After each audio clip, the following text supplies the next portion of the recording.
Je m'appelle Daniel Sailly, je suis gardien pour CDC Habitat sur Neuilly-sur-Seine depuis bientôt 13 ans.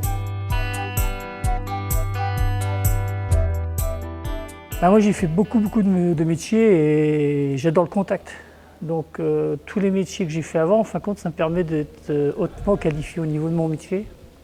C'est-à-dire pour tout ce qui est entretien, organisation, contact client, dépannage, parce que je suis un bricoleur aussi. Donc c'est un métier qui me convient vraiment. La réactivité, c'est très important pour les locataires maintenant. Il faut l'écoute.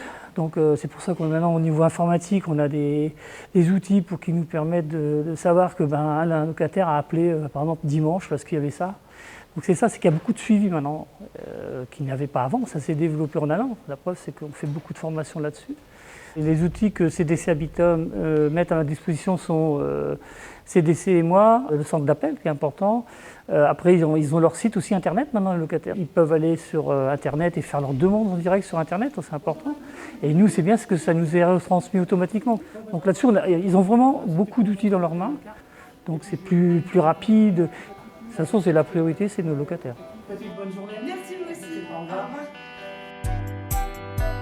Je m'appelle Nathalie Seban, je suis maîtresse de conférences à la Sorbonne Nouvelle et j'habite cette résidence depuis avril 2019.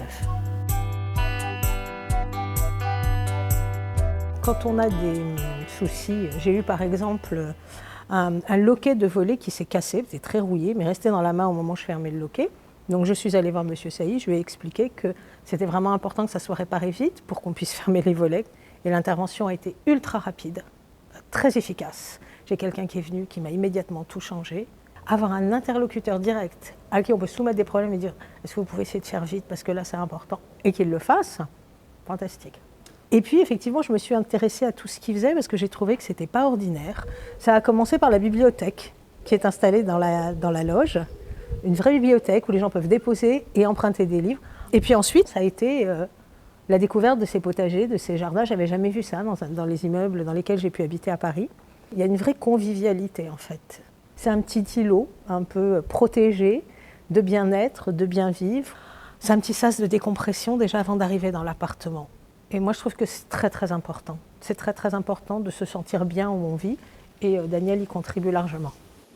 J'ai fait un métier horticulture fleuriste, donc d'avoir une cour froide, c'est quand même mieux d'avoir des fleurs quand même. C'est plaisant, puis ça amuse les gens aussi. Et puis d'un sujet à l'autre, après j'ai pu investir avec CDC Habitat en achat de bacs. Si quelqu'un a envie de planter ses petites fleurs, ils viennent. S'ils veulent des conseils, ils viennent. Voilà. Mais c'est vraiment à partager. S'il y a quelques pieds de tomates, il ne faut pas que la personne prenne tout. C'est apprendre aux gens à se respecter aussi. Que de dire non, c'est que pour moi, non, c'est pour tout le monde. C'est ça, c'est vraiment une famille en fin de compte, une résidence. Moi, c'est ce que j'ai voulu créer. Is it